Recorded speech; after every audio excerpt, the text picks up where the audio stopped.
Ladies and gentlemen, and welcome back into another edition of Key Time Sports. It's Key Time coming back to talk about the three marquee matchups of Sunday night in the NBA.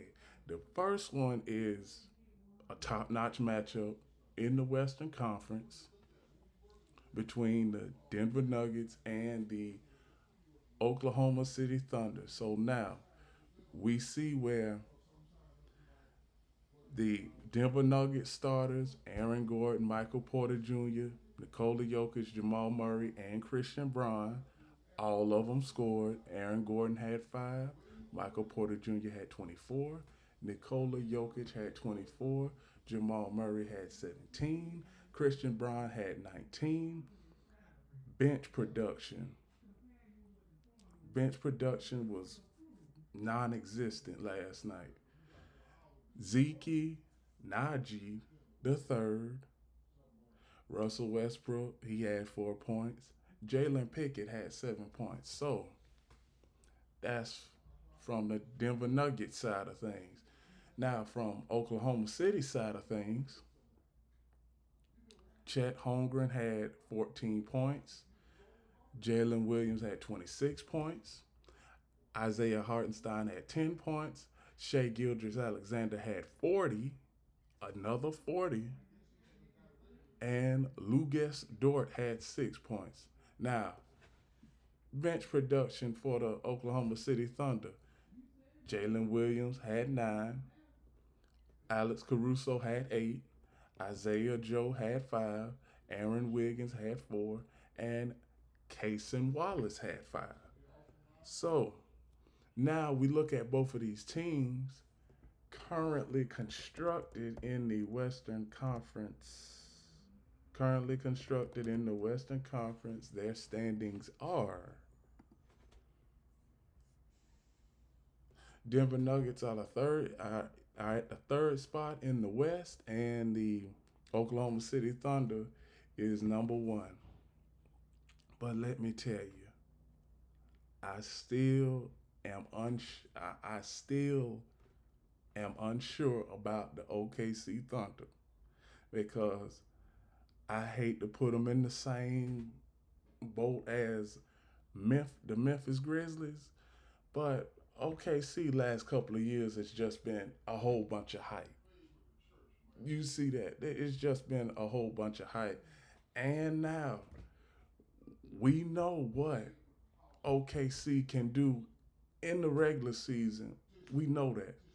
But what can they do in the playoffs? And that remains to be seen. We know what the Denver Nuggets can do in the playoffs. A couple years ago, they won a championship. They not too far removed from winning that championship. The OKC Thunder, it might be, I'm not gonna say it's a make or break year, but you get to if you get to the second round and don't win, that is going to be a disappointment, not just for the Thunder players, but the Thunder franchise and the owner of the Thunder. Now, the owner of the Thunder, we done had a lot to say about him over the last, I'm gonna say, 10 years, because he's had good teams year after year after year, with the exception of 2018 to 2021. And one thing, the OKC Thunder has always been a team that has gotten to the door but hasn't been able to knock the door down. Now, the remaining schedule for both teams, I'm going to give y'all the remaining schedules for both teams. The Denver Nuggets remaining schedule is not that is not that much. They have OKC again tonight, Minnesota, then they have Los Angeles, then they have Golden State, and then they have Golden State twice, Memphis, and Houston to finish out the season. So the Denver Nuggets, we all know that the Denver Nuggets are going to be in the thick of things. When it comes to the OKC Thunder, we know that the OKC Thunder is top notch. It's just what can they deliver in the playoffs. Now their remaining schedule is pretty much simple. Now they have four big time matchups within the next few days. Tonight they have the Denver Nuggets, then Wednesday they have Boston, then those young bucks from Detroit, then Milwaukee. And then after that, there's a significant drop off in competition. Philadelphia, Charlotte, then LA. Now, LA had an interesting game last night. I'm going to get into that later on in the show. But as far as this game, I would not be surprised if both of these teams ended up in the Western Conference. I should, because this is a Western Conference Finals preview. America, Western Conference Finals preview. So that's all I have for the Denver Nuggets and the Oklahoma City Thunder. The next game I'm going to cover is the Cleveland Cavaliers and the Milwaukee Bucks. Now, Cleveland Cavaliers, they are 54-10 after last night's win. Evan Mobley had 13 points. Jared Allen had 11 points. Darius Garland had 13 points. Donovan Mitchell had 15. Max Strus had 17. This starting lineup for the Cavaliers, they were complete. They were completely balanced last night. When you have all of these players keeping their scoring averages in the teens last night, now that is complete balance. Now, the Cavaliers, they have got to work on their bench production. Dean Wade had 9. DeAndre Hunter had 6. Isaiah Orko had 5. Tristan Thompson had 2. Ty Jerome had 9. Sam Morrell had 9. You had Javante Green, he had 3. Then Craig Porter Jr. had 0. So, starting lineup for the Cavaliers, that's okay. But we get to the point where it's playoff time and you got to have your bench lineup prepared. Does the do the Cavaliers have their bench lineup prepared? We will see when the playoffs get here. But as of right now, I am not going to be slight on the Cleveland Cavaliers. Now, throughout the season, I have said that the Cavaliers are a good team, but we have to see how they are versus Boston in a 7 game playoff series. I still have the Cavaliers and the Celtics in the Eastern Conference Finals, and it is hard for me to see two other teams in the Eastern Conference Finals other than them. So as far as the Milwaukee Bucks, Milwaukee Bucks point of view, the starters, not too much balance with the starters. Terrion Prince had 6 points. You had Giannis Antetokounmpo, he had 30. Kyle Kuzma had 14. Brooke Lopez had 7. Damian Lillard had 22. The bench production for the Milwaukee Bucks, pretty much bland. Ryan Rollins had 10. AJ Green had 2. Kevin Porter Jr. had 2. Gary Trent Jr. had 5. Chris Livingston had 2.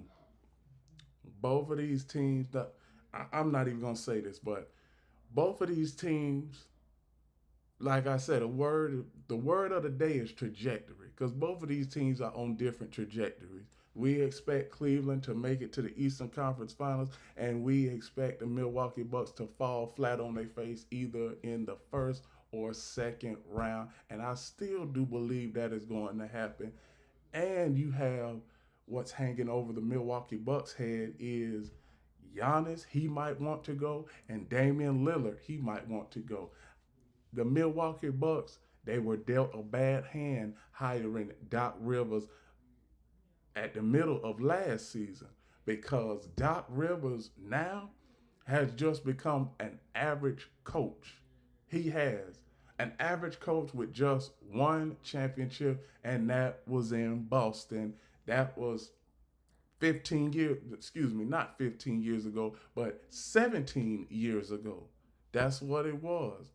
Now, Milwaukee Bucks are at the fourth spot in the East. The Cavaliers are at the top spot in the East. So, what can the Milwaukee Bucks do? I don't see them going. I don't see them dropping further. I don't see them going up further because you see the Celtics at 46-18. You see the New York Knicks 40-23, and then you see the Milwaukee Bucks at 36-27. Indiana Pacers 35-27. The worst the Milwaukee Bucks will do at the end of this season is be the fifth spot. It is be the fifth spot. So that's all I see from the Milwaukee Bucks point of view. Now, the last game I want to get into before I finish show and go on over to Instagram. That's right. I'm going over to Instagram immediately after this. So please have your Instagram please have your Instagram apps open for Key City Sports. So now, Sacramento Kings, Los Angeles Clippers, these two teams are completely average. Washington, excuse me. LA Clippers, they are the eighth spot in the West. Sacramento Kings are the ninth spot in the West. So if the playoffs started today, both of these teams would be in the play-in tournament. Now, last night, it was very intriguing. You had DeMar DeRozan, he had 31 points. Keegan Murray had 15. Jonas Valanciunas, 9. Zach LaVine had 30. Keon Ellis had 8. And that is the Sacramento Kings starters. Bench production, pretty much average. Only had 4 players play last night. Trey Lyles, 2 points. Jake LaRivia, 7 points. Markelle Fultz, 0 points. Devin Carter, 8 points. The ladies and gentlemen, Sacramento Kings, I said this a few weeks ago. Sacramento Kings' best thing that they can do this season is lose in the play-in tournament. Because Sacramento Kings, they do not have a player that can lead that franchise. They don't have a cornerstone player yet. Clippers, on the other hand, they don't have a cornerstone player yet. Kawhi Leonard, he's not the same like he used to be before he showed up to the Clippers. But back to the Sacramento Kings. Sacramento Kings, they are one of those teams that are at the bottom of the barrel. Now, a couple of years ago, they had a good season and they took Golden State to a 7th game. But since then, it seems like that they have just been on a trajectory back down to where they used to be. Because, I mean, you see this team right now. Everybody has seen it. I don't have to bore you all with a whole list of things that I have problems with when it comes to the Sacramento Kings. They fired their coach December 23rd. So let's just get that straight. You fired your coach after 37 games earlier in the season. Then you hire the assistant to take over everything. And now in 20 games, in 21 games, he is 11-10. So he has over a 500 record in this thing.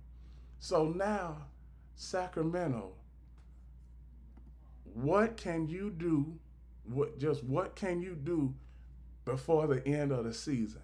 Because right now I'm looking at the play-in tournament bracket, and 7-9, it is four games separates Minnesota from Sacramento. So Sacramento Kings, what are you going to do now there? Los Angeles Clippers, I don't see them. They are an average team. I don't see them putting up much of a fight in the playoffs because when you have stats like this, Nicholas Batum, 9 points. Kawhi Leonard, 17 points. Ibaka Zubac, 22 points. James Harden, 29 points. Chris Dunn, 4 points. There, and that's the Los Angeles Clippers starters. Now for the Clippers bench, Derrick Jones Jr. 17 points, Boban Bogdanovic 9 points, Amir Coffey 2 points, Kobe Brown 2 points. So the LA Clippers, they are the eighth spot right here. I don't see them dropping much lower than the eighth spot. If they do, then it's pretty much a wrap for the entire season. Like I said last week, the Dallas Mavericks, they are going to drop out of the play-in tournament bracket because Dallas Mavericks, they have pretty much just shut the entire season down. So LA Clippers, Sacramento Kings, that's all I have for my reactions to last night's games in the NBA. These are the current standings for both the Eastern Conference and Western Conference in the NBA. With that, those are my reactions. Please like, comment, share, subscribe. Click the notification bell to get notified of all of my reaction videos, shows, and other content. And remember, one last thing, the key is always on time.